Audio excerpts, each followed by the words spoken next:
Hello friends, countrymen, people who had hoped that this would be something else. I am coming to you with another story. But first I'd like to say that I did a little bit of phone banking for the election today. It was not terrible. Somebody hit on me. It was pretty funny. And I highly recommend that if you are able to and give a shit, which you should, that you look up an organization such as Moms Rising or Color of Change. And if you're seeing this in the near enough future that is before the election, do a damn thing, please. And if you don't want to, then fucking turn off my story because I'm not gonna let you have it. So go do something. I'll wait.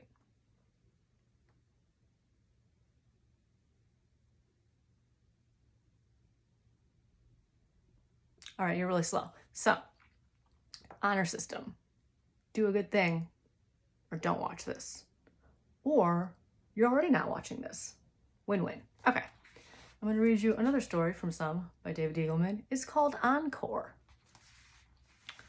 Although the concept of the afterlife is quite old, its full-scale implementation has only gotten into swing in the last century. The afterlife existed before then, but only barely.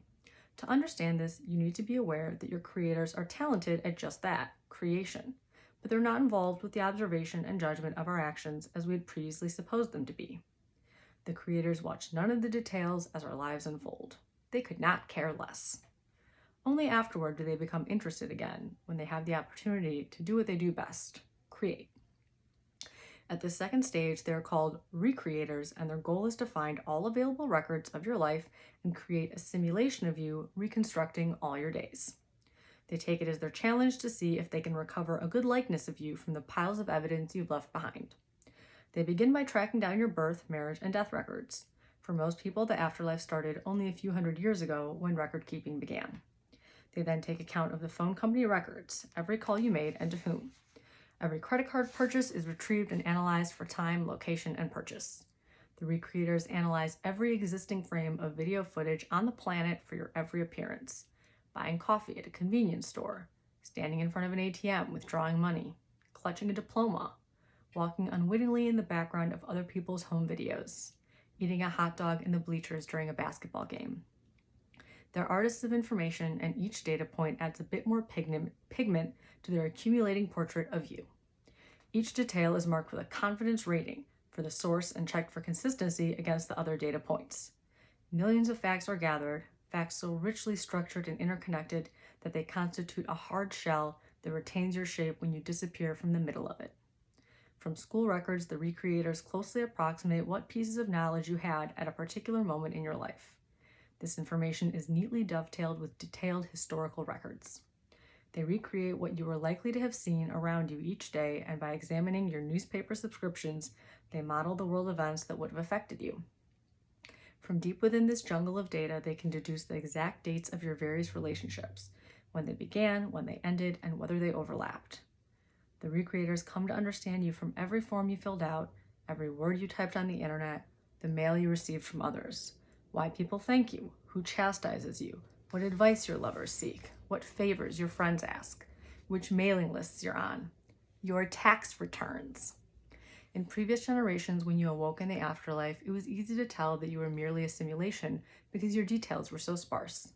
The feeling of emptiness on most days allowed you to know that you were a cheap reproduction of your former self.